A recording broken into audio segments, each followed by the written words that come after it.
Well, I keep trying to let everybody understand that I am probably the worst Narnian purist in the world.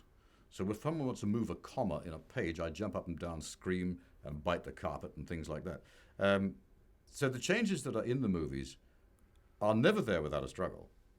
I have to learn, and I'm slowly learning, the necessity of changes which come about by the moving of a story from a print medium into a film medium.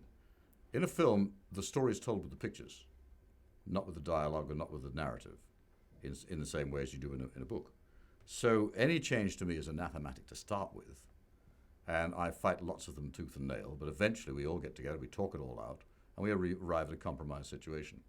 I remember one chap wrote to me, a very nice guy wrote to me and said, look, the one problem with your movies is you don't have enough Aslan in them. So I wrote back and said, send me another $50 million for the next one and I'll put all the Aslan you want in it.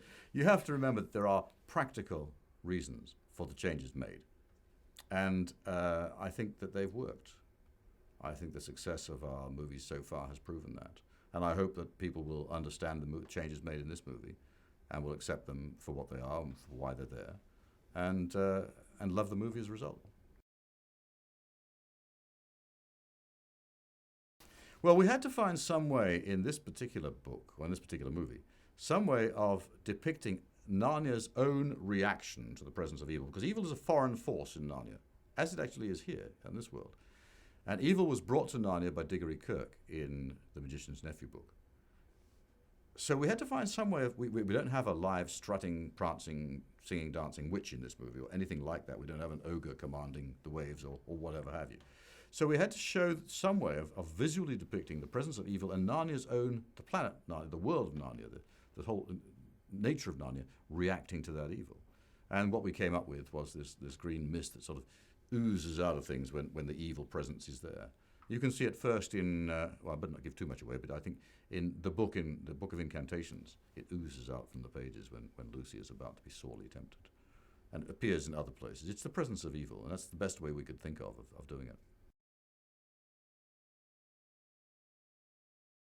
All of it. Night and day. I lived on set, quite literally. I have a motorhome. All my American colleagues think I'm nuts, so they go and stay in posh hotels and have fun in apartments and so forth. I get my motorhome and I drive it on the set and I live in it while I'm there, and I love it, quite frankly. When I want a beer, I can just reach out and...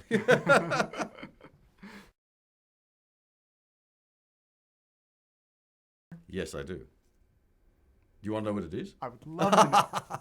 My very favourite scene, well, there are two actually. Let's start from the less favourite one. I love the scene of the Reaper Chief duel with Eustace. I think that's a fabulous sequence. Very difficult to do, and I think Michael Apted, our director, just absolutely nails it. It's beautiful. But of course, the scene that is going to stick in everybody's mind forever after they see this movie is the scene on the beach, standing in front of the standing wave before Aslan's country, when everyone has to say their farewells. And the interaction between all the characters there is very, very moving and absolutely beautiful. I love it.